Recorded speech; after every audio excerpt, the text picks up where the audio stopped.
Good morning. Today on Spotlight, Inside Oakland Thrive. How is this program helping to grow small businesses in what is often referred to as the county that is the engine that drives Michigan's economy? And later on our Sunday morning program, find out how Michigan Impact is nurturing kid entrepreneurs of the future. Our guest today will be David Coulter, Oakland County Executive, Vicki Selva, CEO, Oakland Thrive, Jordette Applewhite, President, Applewhite Agency, and Angela Space O'Rourke, the Director of Michigan Impact. It's Sunday, March the 2nd. I'm Chuck Stokes, and this is Spotlight.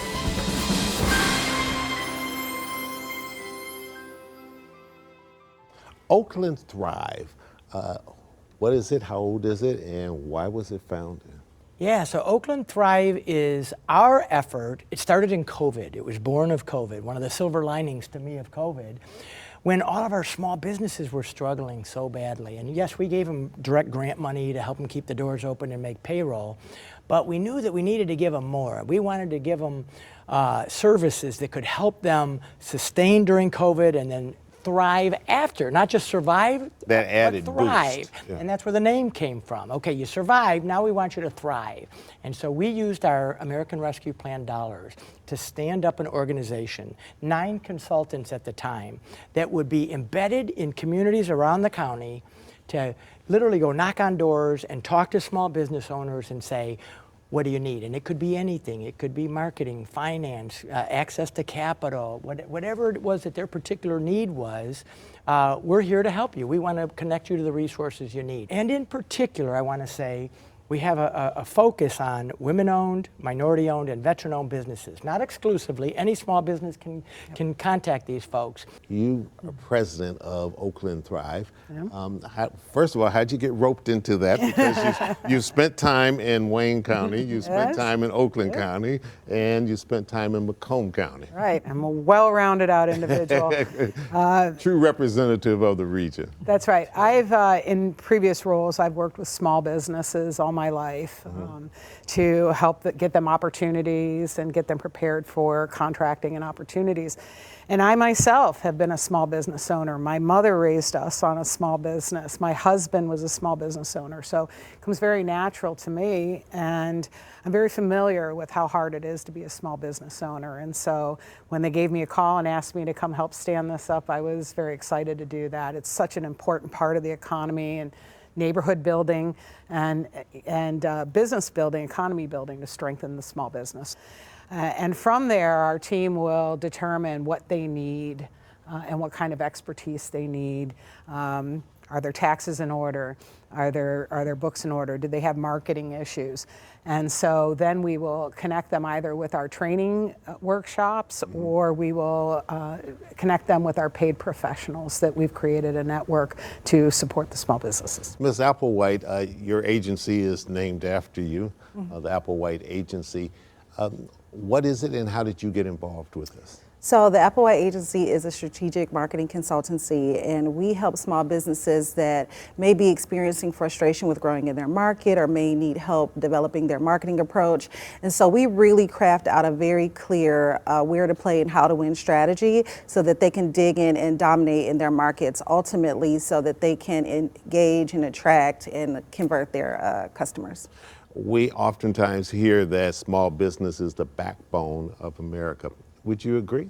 Absolutely. I've been a small business owner for almost 20 years, and I know the difficulty that comes along with that. And we, little by little, one business at a time, contribute to the growth of counties like Oakland County. And it's hard, but we matter. And just to add to that, you know, we talked about Oakland County being the economic engine of Michigan, and we're proud of places like Stellantis or the Orion GM plant, these big, large corporations. 90% of our businesses are small businesses. 90%? 90%. Under 50 people. So it's not just the backbone, it's the legs and the arms and to go with it. I mean, it truly, most people in Oakland County work for a small business, and that's why it's so critical that we give them the support they need. How much, particularly these days, do you get people saying, isn't that just another form of DEI, and is that really what Oakland County needs at this juncture? in this political environment, yes, I get people saying that, but I don't think they really understand what DEI is. DEI isn't quotas, it's not preferential treatment. To me, what DEI means is not all businesses are the same, not all people are the same, or communities are the same. Some people need different services. The things that a community like Pontiac needs is different than something that West Bloomfield needs. So our goal is always to try to get them what they need, but in a way that actually serves their unique particular needs. And that to me, that's all it is. And so I think it's irresponsible not to understand the differences in people and businesses and communities. And if I can jump in here. Sure, go right ahead. What we've created both in our staffing and in our experts and in our focus is really a beautiful reflection of what Oakland County is. And so there are all kinds of diverse communities and diverse businesses in Oakland County. And so we've really tried to focus in on all of it. Oakland Thrive is a great resource. When I was an entrepreneur, I wish I would have had this all-encompassing program to help me along the way. And so I refer them to resources like Oakland Thrive, because everything that you need, not just tactically, but the support of a network is there. And Oakland Thrive is very diverse. In the cohort that we're doing now together, Momentum Marketing, we have over 10 different industries, men, women, all different ethnicities that are existing businesses in Oakland County, and we're working together to fill their marketing gap and to equip them with the tools so they can grow and contribute to the county. All right, we need to take a quick little break. We'll come right back. Maybe we'll talk a little bit about how this fits into region versus region, more so than county versus county, because we oftentimes hear that the real competition is not with another city, it's with the region of Cleveland or the region of Atlanta or Pittsburgh or somewhere else. We'll be right back.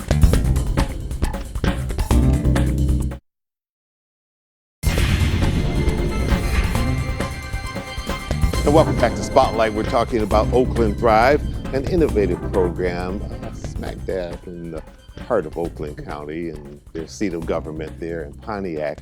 Mr. County Executive, I'm old enough to remember sitting here with former County Executive L. Brooks Patterson and him talking about their one-stop program.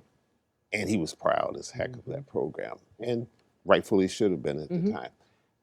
Is that still existing? And if not, why not? And how does this relate to that, or does it relate to it? Yeah, I think one thing government has to do is be flexible and innovative when times change. When Brooks created One Stop Shop, I was totally supportive of it. I thought it was a wonderful program. When I inherited it, I had folks like Vicki and others convince me that if we took the program, because to go to the one-stop shop, you had to go to the county campus up in Pontiac, and that wasn't convenient for a lot of small businesses. People are busy running their businesses. We were seeing about 400 businesses a year in that location. Folks like Vicki and others convinced me that if we embed these business consultants in the communities, we could see a lot more people. And in the first 2 years, we have actively assisted over 5,000, almost 6,000 businesses. We've talked to 15,000 of them. So this is the next iteration of One Stop Shop. So what I do is I advise and consult Oakland Thrive's small businesses that participate in their program through them on an hourly basis and in a cohort like we have with Momentum Marketing. And so I have a 2-hour or more conversation with them to understand what their needs are, what are their biggest marketing challenges, and throughout that time I advise them on the best approach to take in order to solve whatever problem that we're talking about. And this question goes to you, and it also goes to Vicki. What is it you hear from these small businesses that they want, that they need in order to, no pun intended, thrive? Revenue. This is the number one thing. Give me the money. Right. They definitely need revenue, and they need a roadmap. They need the tactics and the tools in order to execute, in order to bring that about. These entrepreneurs are ambitious, and they are creators, and they have strong businesses, and they just need the resources to grow. Where's the money come from, Vicki? The money for Thrive.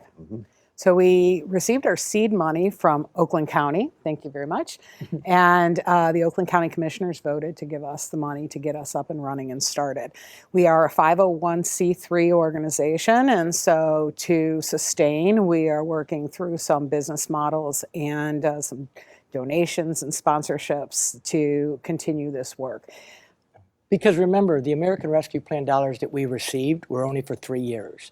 So we could use that money to stand them up, but we also had to think about how do we sustain this going forward? We don't want to just stop the program when ARP dollars are done. So Vicki and her team are working on a sustainability plan, like she said, sponsorships and businesses to support it and other kinds of ways to raise money. And what do you see as the future in terms of raising money, given the current atmosphere in which jobs are being cut in Washington, a lot of downsizing, a lot of federal grants are going by the wayside? Yeah, and so I think that's partly why we needed to spin them off, because they are no longer dependent on federal money or even county money. I mean, it's obviously, that's what it took to support it.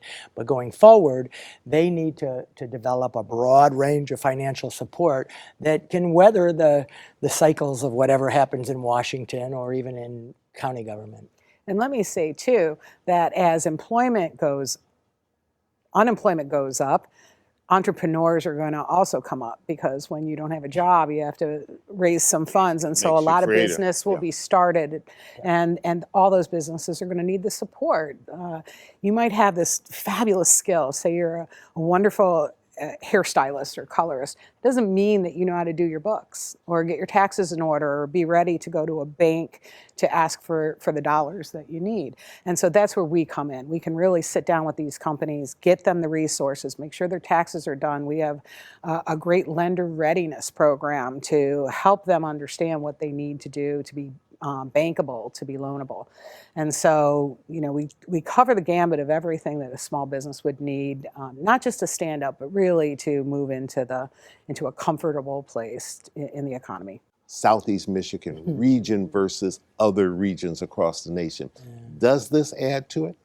Of course it would add to it. It's an attractive opportunity and resource that's available to Oakland County businesses. So whether you're in Ohio or some other place, if you're looking to start a business, Oakland County is a great place to do it. And regionally, certainly that fills out the economy for the whole region. And I think I've made it a point since I became county executive 5 years ago to try to break down those artificial barriers. I have a very good working relationship and even personal relationship with the county executives in Macomb and Wayne and the mayor of Detroit, because the old days of us versus them regionally are gone. We are in competition with other regions in the country and across the world, frankly. I was just in Dubai. I mean, there's global competition. And so for Metro Detroit to get its act together and thrive, we have to be in this together. And we've really, that's one departure that I've made from my predecessors, that we've really tried to break down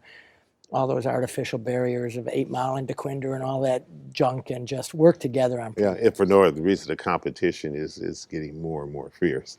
And it's really Michigan versus everybody else. It is. Ms. Applewhite, I'll give you the last word on this. What is so new and different about this?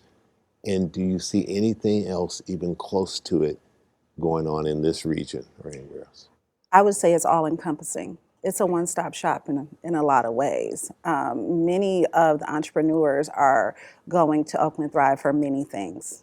I have friends that are also experts, and they work in different industries, and we see the same clients. One may come to me for marketing, and once they're well equipped, they might go to another for strategy or another for HR. And that's different because a lot of times programs are singularly focused, where they want to just teach marketing or they want to just teach accounting or things like that. And so it's holistic. And is there a website that people should go to get more information? Since we can't give them everything here. OaklandThrive.org. Nice and simple, oaklandthrive.org, and we'll connect you up with the people that can give you a hand. All right, very good. Thank you all Thank for you. coming in, sharing this information, and wish you great luck. And then will you come back and keep us up to date on? Absolutely. Anytime. Thanks, All Chuck. right, sounds good. Thank you very much. And when Spotlight returns, I'll sit down with Angela Space O'Rourke. She is the director of Michigan Impact. We'll be right back.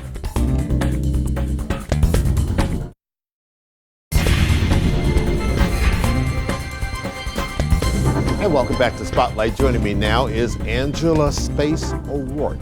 She is the director of Michigan Impact. And we're moving from talking about small business to the future entrepreneurs of the great state of Michigan, we hope. Angela, welcome. Thank you so much for having me. Good, you're doing well? I am. We're really excited to be here. It's a pleasure having you. All right, what is Michigan Impact and how does that tie into this really interesting program about kid entrepreneurs? Kid entrepreneurs, yes, that's our current program.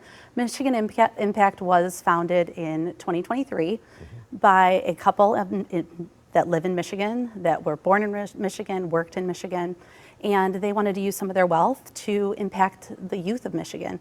And so My Impact was founded.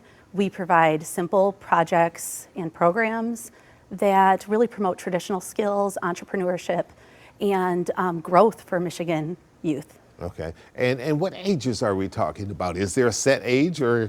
Yeah, each program has a little bit of a different age. This current program, which we're calling Kidpreneur 2.0, it's our second iteration of our grant program, ranges in age from 10 years old to 24 years old.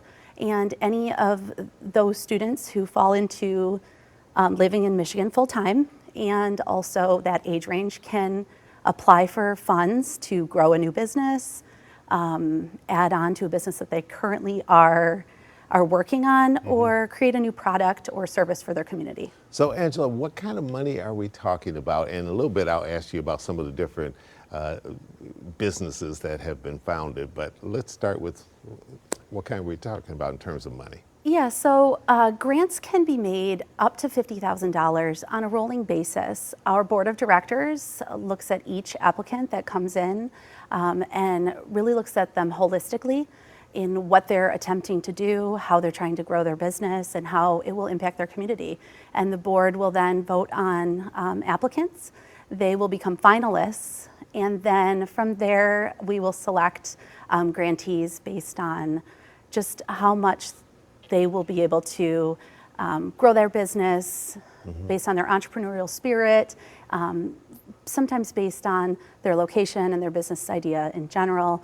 We really want to reach as many businesses and students across Michigan as possible. So when these original wealthy people came to you and said, we want to start this, what was it they said they want to see done and they're putting their money where their mouth is?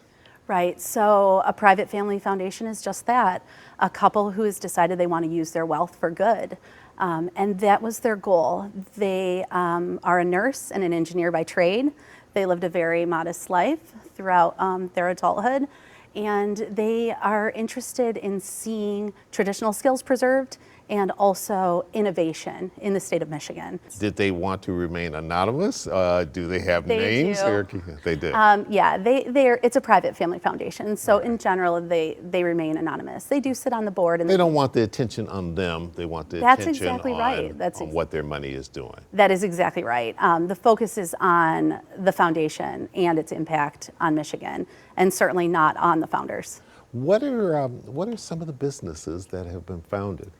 So last year we had many different applications, from beauty products to basketball training, and we selected actually a young man from Bad Axe, Michigan, who has an ice cream truck.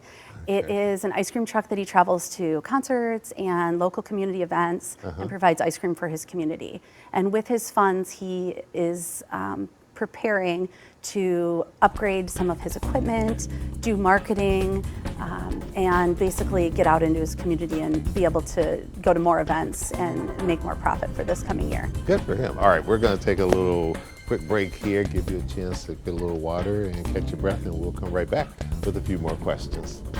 Don't go away.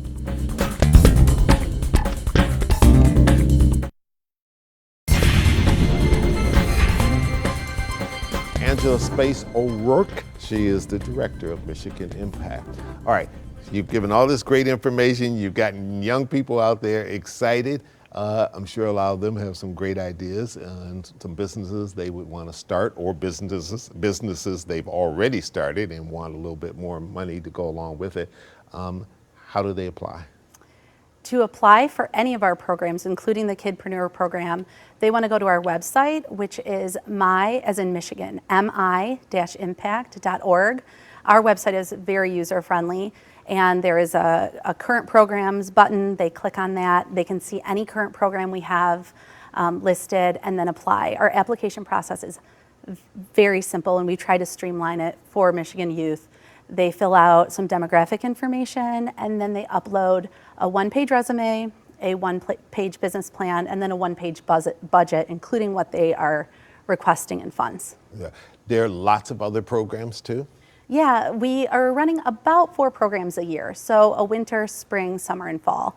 Last year we were able to distribute about 50 beekeeping kits all throughout the state of Michigan. That program was really popular, and people were very excited about it. We also had a canning and preserving program last year where students were able to learn how to can vegetables from their garden and preserve foods for their family.